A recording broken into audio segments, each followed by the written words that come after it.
चल रहा है कारवां अपनी मंजिल की ओर। मुसाफिर थक जरूर सकता है पर रुकेगा नहीं। मुसाफिर वक्त जरूर ले सकता है लेकिन चुनौतियों के आगे झुकेगा नहीं। नमस्कार, सलाम, सत श्री अकाल।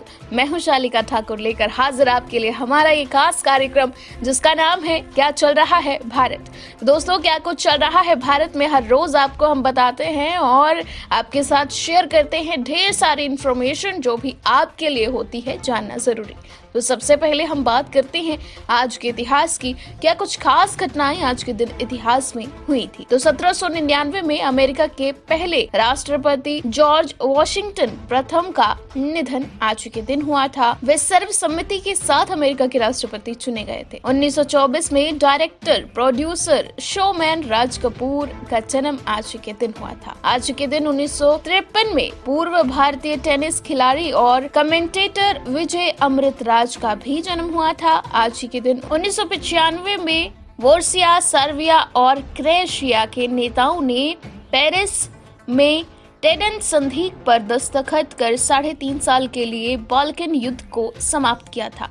आज के दिन 2003 में इराक के अप्रदस्त राष्ट्रपति सद्दाम हुसैन को अमेरिकी सेना ने अपने कब्जे में ले लिया था। तो ये थी इतिहास की बातें। इतिहास के बाद हम सीधा रुख करेंगे देश दुनिया की और क्या कुछ बड़ी खबरें आज हमारे पास टॉप 7 न्यूज में आपके लिए हैं, उनके बारे में आपको जानकारी जो है वो दी जाएगी। इसी के साथ अगर आपकी कोई प्रतिक्रिया कार्यक्रम को लेकर या फिर किसी तरह का बदलाव आप कार्यक्रम में चाहते हैं तो वो भी आप हमें बता सकते हैं। तो चलिए रुक करते हैं पहली खबर का। नए कृषि कानूनों के खिलाफ भूख हड़ताल पर किसान प्रदर्शन का आज 19वां दिन। केंद्र सरकार के नए कृषि कानूनों के खिलाफ दिल्ली बॉर्डर पर किसानों का प्रदर्शन पिछले 18 दिनों से जारी है। आज आंदोलन का 19वां दिन है दोस्तों, और किसान लगातार इस प्रदर्शन को तेज कर रहे हैं और आज जो है किसान भूख हड़ताल पर बैठ गए हैं। इसके सभी जिला मुख्यालयों पर विरोध प्रदर्शन होगा। केंद्र सरकार चाहती है कि नए कृषि कानूनों को लेकर गतिरोध बातचीत के माध्यम से खत्म किया जाए, लेकिन किसान इसकी वापसी की मांग पर अड़े हुए हैं। किसान संगठनों और सरकार के बीच कई दौर की बातचीत हो चुकी है, लेकिन इसका कोई परिणाम अब तक नहीं निकल पाया है। वेकेयू के जनरल सेक्रेटरी हरविंदर सिंह लखोवाल ने कहा है कि हम सरकार को जगाना चाहते हैं, इसलिए हमारे संयुक्त किसान मोर्चा के 40 किसान नेता आज सुबह 8 बजे से 5 बजे के बीच दिल्ली की सभी सीमाओं पर भूख हड़ताल पर बैठेंगे। इनमें से 25 सिंघू बॉर्डर पर, 10 टिकरी बॉर्डर पर और 5 यूपी बॉर्डर पर बैठेंगे। किसानों का आंदोलन हर रोज नए नए रंग दिखा रहा है और किसानों का जज्बा दिन प्रतिदिन बढ़ता ही जा रहा है। रुक करेंगे अगली खबर की ओर। तो अब पड़ेगी कड़ाके की ठंड, पहाड़ी इलाकों में बर्फबारी रहेगी जारी। देश में बीती रात अचानक मौसम में बदलाव आया है। पहाड़ी इलाकों में बर्फबारी से ठंड बढ़ गई है। अगले 24 घंटे तक पहाड़ों पर बारिश और बर्फबारी जारी रहेगी। अब उत्तर भारत के मैदानी शहरों को लोगों को अलग 2-3 दिन कड़ाके की ठंड के प्रकोप के लिए तैयार रहना होगा, जिसके चलते पंजाब, हरियाणा, दिल्ली, राजस्थान, उत्तर प्रदेश और मध्य प्रदेश में भी तापमान में गिरावट हो सकती है।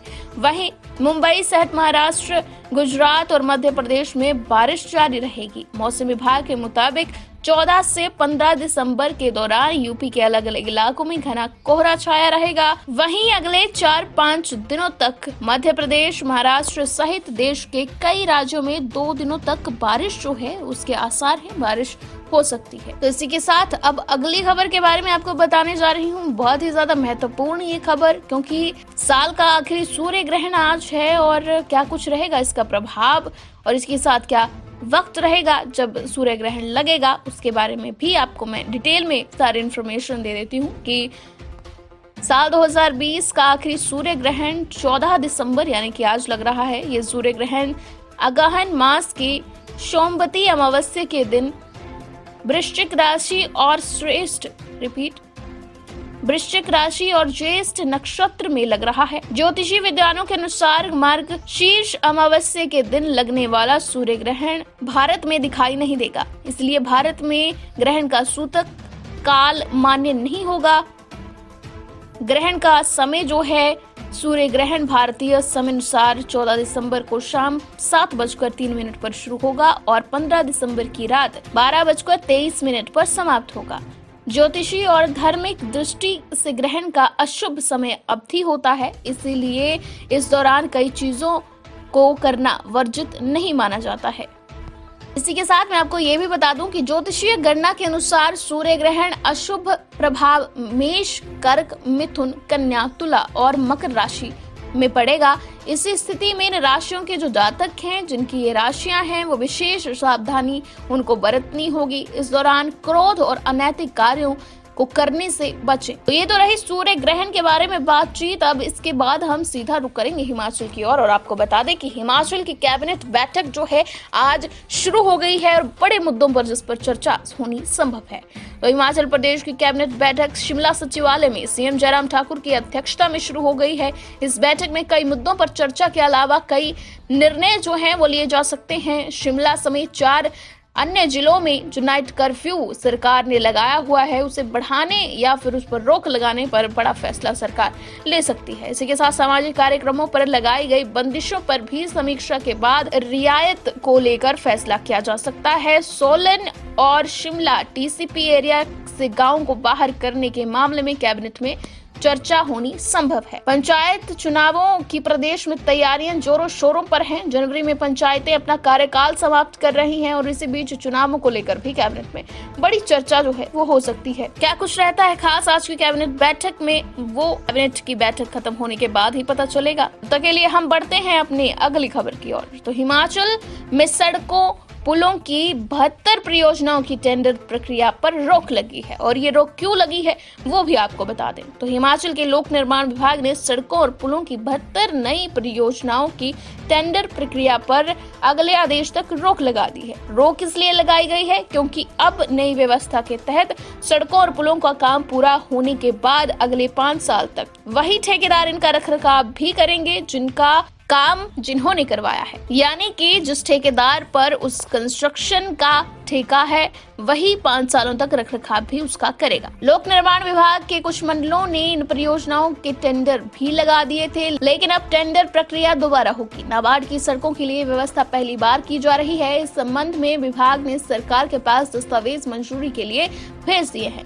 इसे प्रधानमंत्री ग्राम सड़क योजना की तर्ज पर तैयार किया जा रहा है। पीडब्ल्यूडी के प्रमुख अभियंता पवन कुमार शर्मा ने इस बारे में चारों जोन शिमला, मंडी, धर्मशाला और हमीरपुर के प्रमुख अभियंताओं को पत्र भी लिखा है। तो रुक करेंगे अब एंटरटेनमेंट की दुनिया का और बता दें कि आज जन्मदिन है शोमैन राज कपूर का और भारत में ही नहीं चीन, अफ्रीका और सोवियत यूनियन में आज भी लोकप्रिय है राज कपूर साहब। शोमैन राज कपूर अपने जाने माने प्रभावशाली और दमदार फिल्म अभिनेता और निर्देशक माने जाते हैं। उनका किया हुआ काम भारतीय सिनेमा का सबसे दमदार काम माना जाता है। उनके प्रशंसक आज भी पूरी दुनिया में, खासकर सोवियत यूनियन, चीन और अमेरिका में भी हैं। दिसंबर 14 को हिंदी फिल्म इंडस्ट्री के सबसे बड़े और महान शोमैन राज कपूर का जन्मदिन होता है। राज कपूर भारतीय सिनेमा के सबसे प्रभावशाली अभिनेता और निर्देशक माने जाते हैं। उन्होंने कई विविध प्रकार की भूमिकाएं निभाई। इसके चलते उन्हें पुरस्कारों से सम्मानित किया गया। इसमें 3 राष्ट्रीय फिल्म पुरस्कार और 11 फिल्म फेयर अवार्ड शामिल है। राज कपूर ने एक्टिंग करियर 10 वर्ष की आयु में शुरू की थी। ये फिल्म 1945 में आई थी। इसके बाद उन्होंने 1947 में नीलकमल में मधुबाला के साथ फिल्म में काम किया था। फिर उन्होंने आरके स्टूडियो सेटअप किया था। इस स्टूडियो में बनाई गई पहली फिल्म आग थी। इसके बाद 1949 में फिल्म बरसात आई थी जो बॉक्स ऑफिस पर सफल हुई थी। इसी तरह एक लंबी लिस्ट है राज कपूर साहब की कामयाबियों और बेहतरीन फिल्मों की। एंटरटेनमेंट के बाद अब रुक करेंगे खेल खबरों की ओर। तो बगैर विराट कोहली के टेस्ट सीरीज में किन 5 खिलाड़ियों पर रहेगी पूरी की पूरी टेस्ट मैच की जिम्मेदारी, उनके बारे में मैं आपको बता दूं। तो भारत और ऑस्ट्रेलिया के बीच 17 दिसंबर को टेस्ट मैच खेला जाएगा। भारत पहली बार पिंक बॉल ऑस्ट्रेलिया के खिलाफ पिंक बॉल से डे नाइट टेस्ट खेलेगा।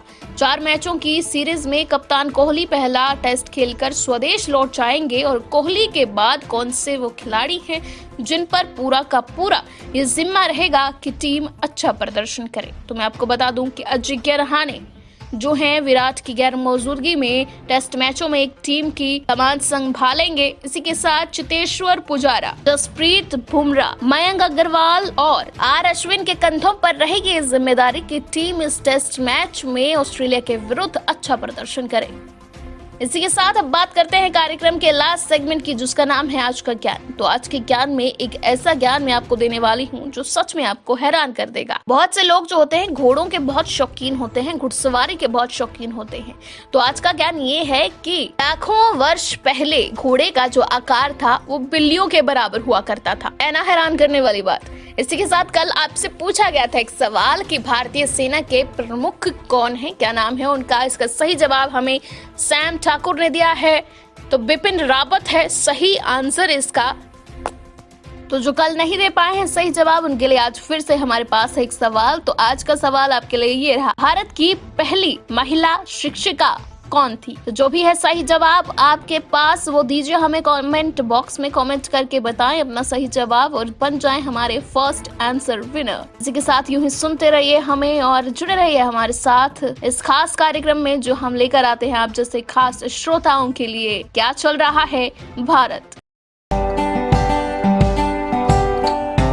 Shri Balaji multi speciality hospital Kangra, जहां आपको एक ही छत के नीचे मिले बेहतरीन चिकित्सा सुविधाएं, cardiology, laparoscopic, general surgery, neuro surgery, orthopaedics, paediatric, radio diagnosis, urology, gastroenterology, ophthalmology, pathology, medicine, anaesthesia और डेंटल जैसी अत्याधुनिक और बेहतरीन चिकित्सा सुविधाएं, 24 घंटे इमरजेंसी सुविधा, 9 बेड के साथ critical care unit, cardiac monitor और डिफिब्रिलेटर्स, सेंट्रल ऑक्सीजन लाइन और वेंटिलेटर सुविधा। हिमाचल प्रदेश के सबसे बड़े निजी स्वास्थ्य सेवा प्रदाताओं में से एक Shri Balaji multi speciality hospital Kangra, राष्ट्रीय स्वास्थ्य बीमा योजना के साथ सूचीबद्ध Shri Balaji multi speciality hospital Kangra. BPL परिवारों के लिए अस्पताल में कैशलेस भर्ती होने के साथ ही ईसीएच की भी सुविधा। हमारा पता Shri Balaji multi speciality hospital, Balaji Vihar, Ujjain, Kangra. संपर्क करें 9218411108 पर। Shri Balaji multi speciality hospital Kangra.